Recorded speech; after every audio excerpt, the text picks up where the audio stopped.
السلام عليكم ورحمة الله وبركاته. اللهم صل على محمد وعلى آل محمد كما صليت على إبراهيم وعلى آل إبراهيم إنك حميد مجيد. اللهم بارك على محمد وعلى آل محمد كما باركت على إبراهيم وعلى آل إبراهيم إنك حميد مجيد. أعوذ بالله من الشيطان الرجيم. بسم الله الرحمن الرحيم. ولقد آتينا موسى الكتاب وقفينا من بعده بالرسل وآتينا عيسى ابن مريم البينات وأيدناه بروح القدس أفكلما جاءكم رسول بما لا تهوى أنفسكم استكبرتم ففريقا كذبتم وفريقا تقتلون. وقالوا قلوبنا غلف بل لعنهم الله بكفرهم فقليلا ما يؤمنون. ولما جاءهم كتاب من عند الله مصدق لما معهم وكانوا من قبل يستفتحون على الذين كفروا فلما جاءهم عرفوا كفروا به فلعنة الله على الكافرين. بئس ما اشتروا به أنفسهم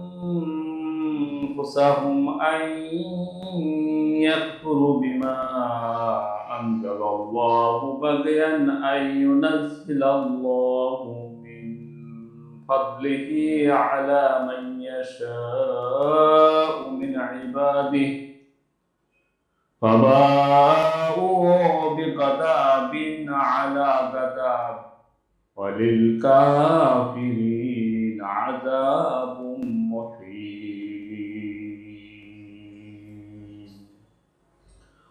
وإذا قيل لهم آمنوا بما أنزل الله قالوا نؤمن بما أنزل علينا ويكفرون بما وراءه وهو الحق مصدقا لما معهم قل فلم تقتلون أنبياء الله من قبل إن كنتم مؤمنين.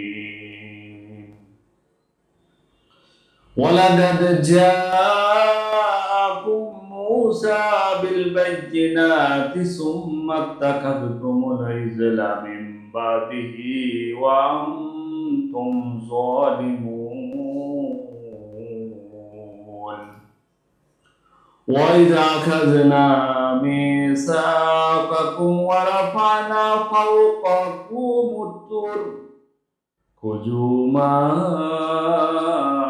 آتيناكم بقوة واسمعوا قالوا سمعنا وعصينا وأشربوا في قلوبهم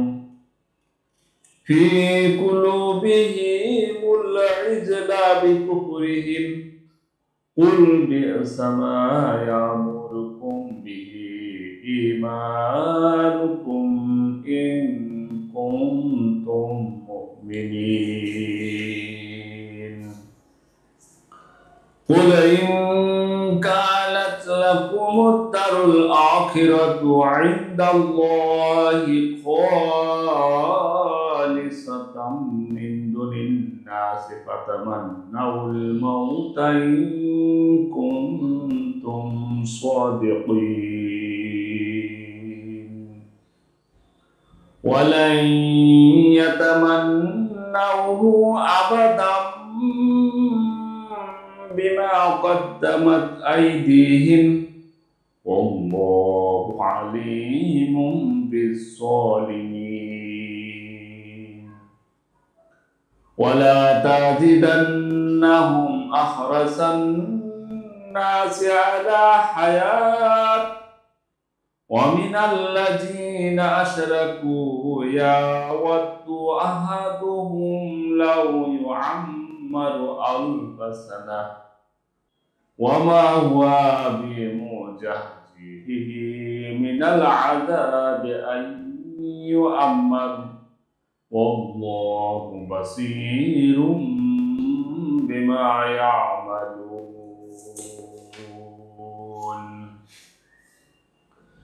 قل من كان عدوا لجبريل فإنه نزله على قلبك بإذن الله مصدقا لما بين يديه وهدى وبشرى للمؤمنين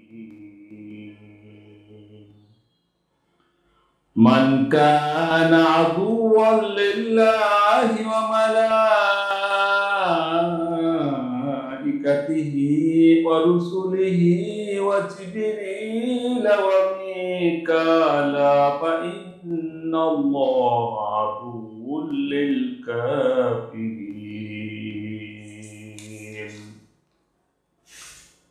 ولقد أنزلنا إليك آيات بينات وما يكفر بها إلا الفاسقون أو كلما عاهدوا عهدا نبذه فريق منهم بل أكثرهم لا يؤمنون ولما جاءهم رسول من عند الله مصدق لما معهم نبذ فريق من الذين أوتوا الكتاب ولما جاءهم رسول من عند الله مصدق لما معهم نبذ فريق من الذين أوتوا الكتاب كتاب الله وراء ظهورهم كأنهم لا يعلمون واتبعوا ما تتلو الشياطين على ملك سليمان وما كفر سليمان ولكن الشياطين كفروا يعلمون الناس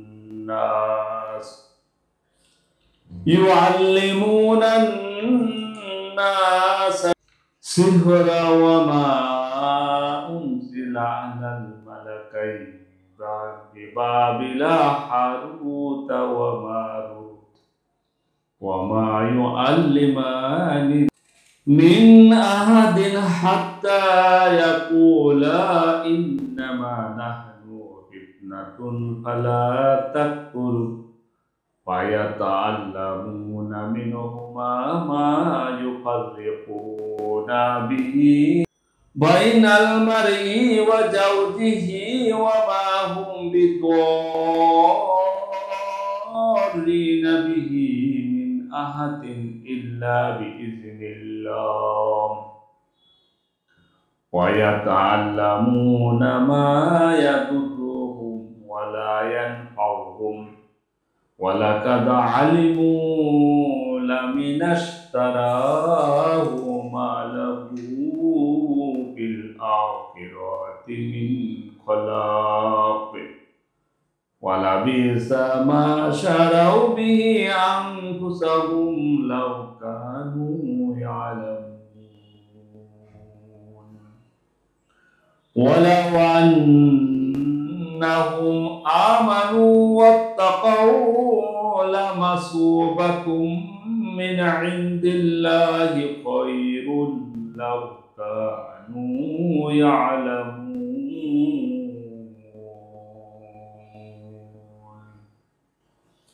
آمنت بالله আলহামদুলিল্লাহ আমরা সূরা আল বাকারার 11তম রুকু ও 12তম রুকুর তেলাওয়াত শুনলাম। ইহার সরল অর্থ হচ্ছে, আর আমি অবশ্যই মূসাকে কিতাব দিয়েছি এবং তারপরে ক্রমাগত রসূলদের পাঠিয়েছি, আর দিয়েছি ঈসা ইবনে মারিয়ামকে সুস্পষ্ট নিদর্শনাবলী এবং তাকে পবিত্র রূহের মাধ্যমে শক্তি দান করেছি।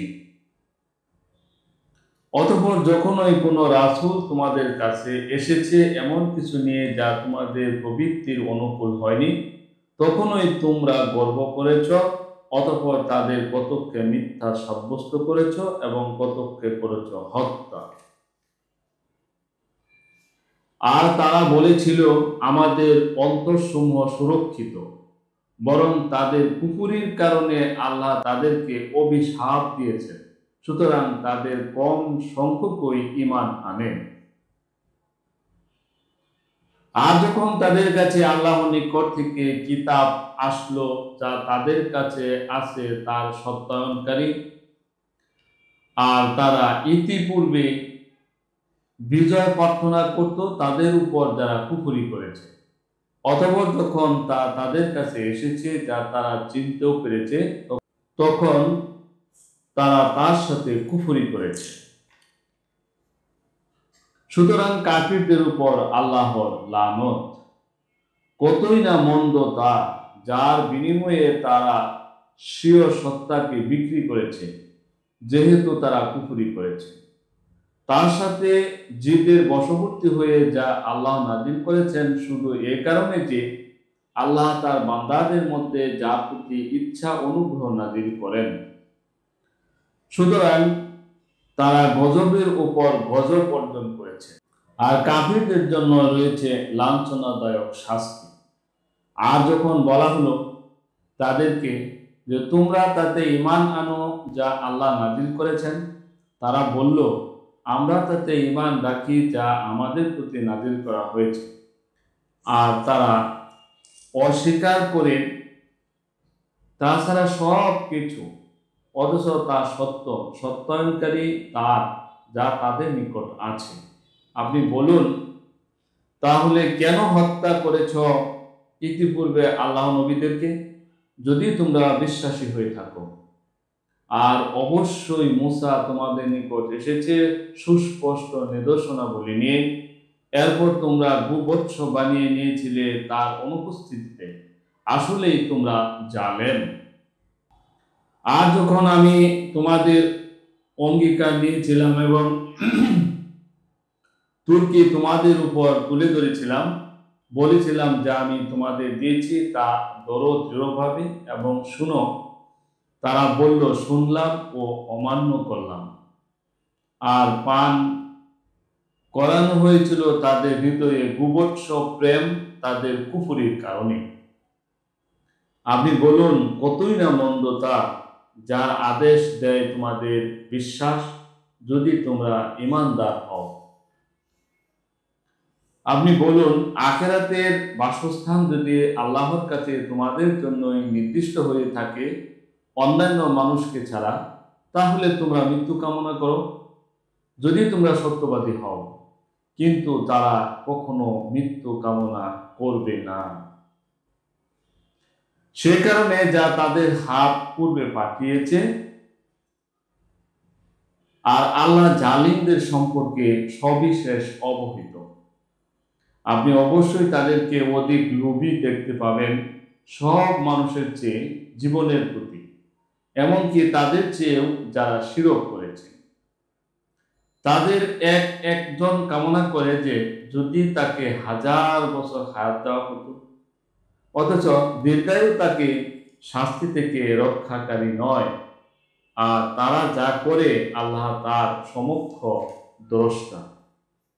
আপনি বলুন যে জিব্রাইলের শত্রু হয় এজন্য যে সে আপনার অন্তরে আল্লাহর নির্দেশে তা কোরআন নাযিল করেছে, যা সত্যায়নকারী তার সামনে রয়েছে এবং মুমিনদের জন্য হেদায়েত ও সুসংবাদ।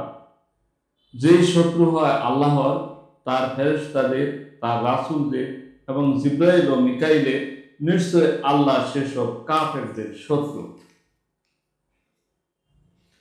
আর অবশ্যই আমি আপনার প্রতি উজ্জ্বল নিদর্শন সমূহ নাজিল করেছি এবং ফাসিকরা ব্যতীত কেউ তা অস্বীকার করে না।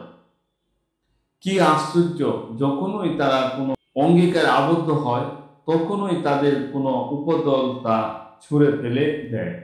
আসলে তাদের অধিকাংশই ঈমান আনয়ন করে না। আর যখন আল্লাহর পক্ষ থেকে তাদের নিকট একজন রাসূল এলো যে তাদের নিকট যা আছে তা সত্যায়নকারী, তখন তাদের মধ্যকার একটি উপদল তাদের মধ্যকার যাদের দেওয়া হয়েছিল কিতাব, আল্লাহর কিতাবকে পশ্চাতে ছুঁড়ে ফেলল, যেন তারা জানেই না। তারা তাই অনুসরণ করলো যা শয়তানরা আবৃত্তি করত সুলাইমানের রাজত্বকালে। আর কুফর করেনি সুলাইমান, বরং শয়তানরাই কুফর করেছে।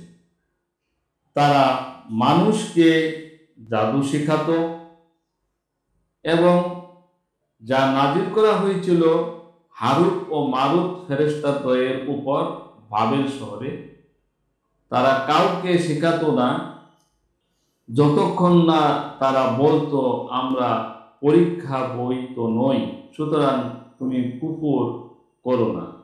অতঃপর তারা শিখত উভয়ের নিকট থেকে এমন কিছু যা দ্বারা তারা বিচ্ছেদ ঘটাত, স্বামী ও স্ত্রীর মধ্যে। আর তারা এর দ্বারা ক্ষতি করতে পারত না কারো আল্লাহর নির্দেশ ব্যতীত। আর তারা শিখত এমন কিছু যা তাদের ক্ষতি করত, পারত না কোনো উপকার করতে।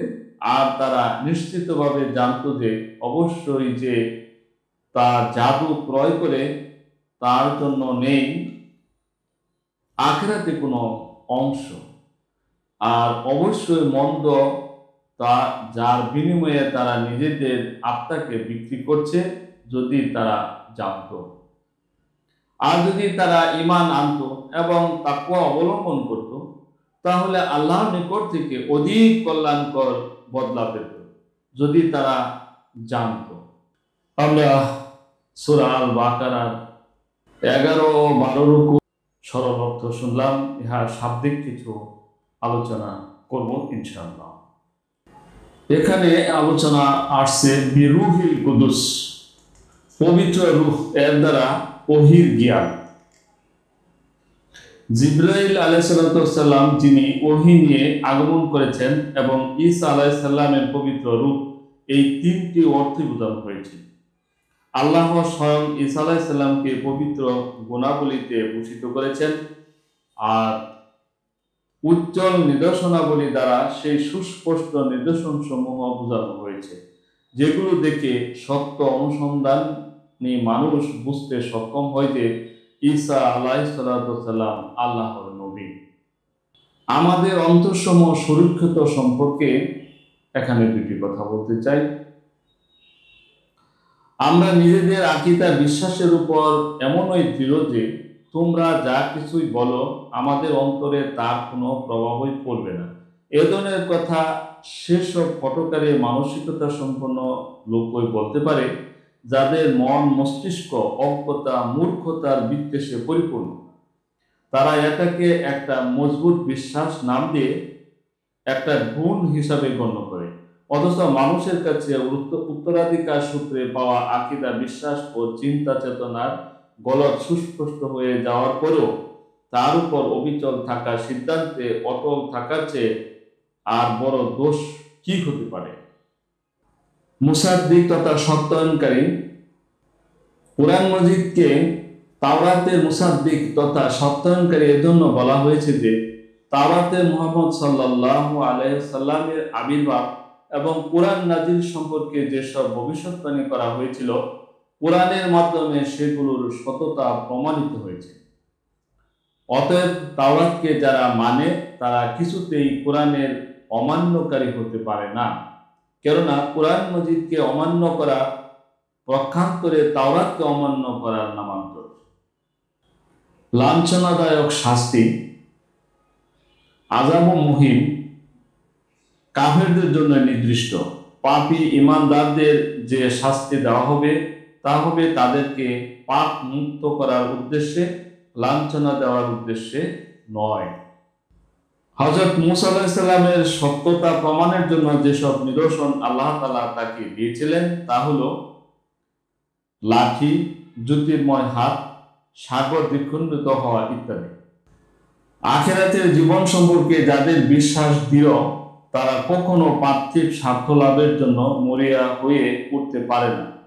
কিন্তু ইহুদীদের দুনিয়া প্রীতি তখনও ছিল এবং বর্তমানেও আছে। আরবের মুশরিকরা পরকালে বিশ্বাসী ছিল না। তারা পার্থিব সুখ স্বাচ্ছন্দ্যকে সবকিছু মনে করত, এজন্য তাদের দীর্ঘায়ু কামনা করাটাই স্বাভাবিক। কিন্তু ইহুদীরা তো শুধুমাত্র পরকালে বিশ্বাসী ছিল না, বরং তাদের ধারণা মতে পরকালে সুখ স্বাচ্ছন্দ্য ও আরাম আয়েশ একমাত্র তাদেরই প্রাপ্য। এরপরও তাদের পার্থিব জীবনে দীর্ঘায়ু কামনা করা বিশ্বাসের বিপরীত নয় কি? আসলে পরকালে তাদের নিয়ামত লাভের দাবি অন্তঃসারশূন্য। প্রকৃত ব্যাপার তাদের ভালোভাবেই জানা আছে, কারণ তাদের কৃতকর্ম তো তাদের জানাই আছে যে তাদের কৃতকর্মই তাদেরকে জাহান্নামে পৌঁছে দিবে। তাই যতদিন দুনিয়াতে বেঁচে থাকা যায় ততদিনই ভালো, পরকালে সুখের আশা বৃথা। 11 ও 12 রুকু থেকে যা শিখতে পারি, আল্লাহর কিতাবের হুকুম আহকাম স্বীয় প্রবৃত্তির অনুকূল হোক বা প্রতিকূল, সর্ব অবস্থায় তার উপর ঈমান আনতে হবে এবং সে অনুযায়ী নিজের জীবন গড়ে তুলতে হবে। শেষ নবীর পূর্বে যত নবী রাসূল এসেছেন এবং তাদের মধ্যে যাদের সম্পর্কে কোরআন সুন্নায় বর্ণনা রয়েছে আর যাদের নাম পরিচয় ও সংখ্যা আমাদের জানা নেই, তাদের সকলের উপর ঈমান আনয়ন করা আমাদের জন্য অপরিহার্য। পার্থিব স্বার্থ তা যতই আকর্ষণীয় হোক না কেন, আখিরাতের কল্যাণ, শুভ পরিণাম ও পরকালীন মুক্তির তুলনায় নিতান্তই নগণ্য। আখিরাতের সফলতাই সর্বোচ্চ সফলতা। তাই আখিরাতের স্বার্থ ও কল্যাণকেই পার্থিব জীবনের উপর অগ্রাধিকার দিতে হবে। সর্বপ্রকার মূর্তি প্রীতি, মূর্তি সভ্যতাকে ঘৃণা ভরে প্রত্যাখ্যান করতে হবে। এটা ঈমানেরই দাবি। বনী ইসরাইলের মূর্তিপ্রীতির ভিতকে চুরমার করে দিয়ে তাদেরকে একত্ববাদের বিশ্বাসে আনয়ন করার জন্যই তুর পাহাড়কে তাদের মাথার উপর তুলে ধরা হয়েছিল। কিন্তু তারা ছিল হঠকারী জাতি, তাই তারা তখন অস্বীকার করেও পরবর্তীতে তাদের অঙ্গীকার ভঙ্গ করেছিল। যেহেতু তারা আল্লাহর সাথে কৃত অঙ্গীকারও ভঙ্গ করেছে, অতএব তাদের কোনো অঙ্গীকারই বিশ্বাসের মর্যাদা পেতে পারে না। বর্তমান যুগের ইহুদিরাও এর মধ্যে শামিল। ইহুদিরা পৃথিবীতে সবচেয়ে লোভী জাতি। পার্থিব জীবনকেই এরা সবকিছু মনে করে, আর এজন্যই মহান আল্লাহ তাদেরকে সকল মানুষের চেয়ে লোভী বলেছেন। 12তম রুকুর যে শিক্ষা আমরা পেতে পারি তা হচ্ছে, কোরআন মজিদ ইতিপূর্বে অবতীর্ণ সকল আসমানী কিতাবের সত্যায়নকারী। এটা মুমিনদের জন্য হেদায়েত ও সুসংবাদ স্বরূপ। সুতরাং কোরআন মজিদ ছাড়া হেদায়েত পাওয়ার বিকল্প কোনো পথ ও পন্থা নেই। কোরআন মজিদের বিধানকে অস্বীকার করলে ঈমান থাকে না। ফেরেশতাদেরকে গালমন্দ করলে তা প্রকারান্তরে আল্লাহ তাআলাকে গালমন্দ করা শামিল। কোরআন ও হাদিসের পরিভাষায় জাদু এমন অস্বাভাবিক কর্মকাণ্ড যাতে কুফর, শিরক ও পাপাচার এর মাধ্যমে জিন শয়তানকে সন্তুষ্ট করে তাদের সাহায্য নেওয়া হয়। কোরআন মজিদে বর্ণিত বাবেল শহরে ইরাকে অবস্থিত জাদুর প্রচলন ছিল। এই জাদুকেই কোরআন মজিদে কুফর বলে অভিহিত করেছে, তাই সকল প্রকার জাদুই হারাম। তাকওয়া তথা আল্লাহর ভয় যাদের মধ্যে নেই তারাই জাদুর সাহায্য গ্রহণ করে, আর যারা জাদুর সাহায্য গ্রহণ করে আখিরাতে তাদের কোনো অংশ নেই। সুতরাং কোনো অবস্থাতেই জাদু বা জাদুকরদের শরণাপন্ন হওয়া যাবে না। জাদুকরদের সাহায্যে স্বামী স্ত্রীর মধ্যে বিচ্ছেদ ঘটানো জঘন্য পাপ। সুতরাং এই ধরনের কর্মকাণ্ড থেকে সর্বদা দূরে থাকতে হবে। জায়েজ কাজ দ্বারা যদি অন্যরা নাজায়েজ কাজের প্রতি ঝুঁকে পড়ে, তবে শরীয়ী বিধান অনুযায়ী সেই জায়েজ কাজও আর জায়েজ থাকে না, নিষিদ্ধ কাজে পরিণত হয়। যেমন কোনো আলেমের জায়েজ কাজ দেখে সাধারণ লোক বিভ্রান্ত হয় এবং নাজায়েজ কাজে লিপ্ত হয়, তখন তার জন্য তা আর জায়েজ থাকে না। তবে শর্ত এই যে সংশ্লিষ্ট কাজটি শরীয়ী দৃষ্টিতে জরুরি না হওয়া চাই। কোরআন হাদিসে এর অনেক প্রমাণ রয়েছে। মহান রব্বুল আলামিন আমাদেরকে 11 এবং 12 উপর যে আমরা শিক্ষা গ্রহণ করলাম তা আমাদের জীবনে, আমাদের পারিবারিক জীবনে, আমাদের সমাজে, আমাদের রাষ্ট্রীয় জীবনে, আন্তর্জাতিক অঙ্গনে বাস্তবায়ন করার জন্য আল্লাহ আমাদের সকলকে তৌফিক দান করুন। ওয়া আখিরি দাওয়ানা আনিল হামদুলিল্লাহি রাব্বিল আলামিন। আসসালামু আলাইকুম ওয়া রাহমাতুল্লাহি ওয়া বারাকাতুহু।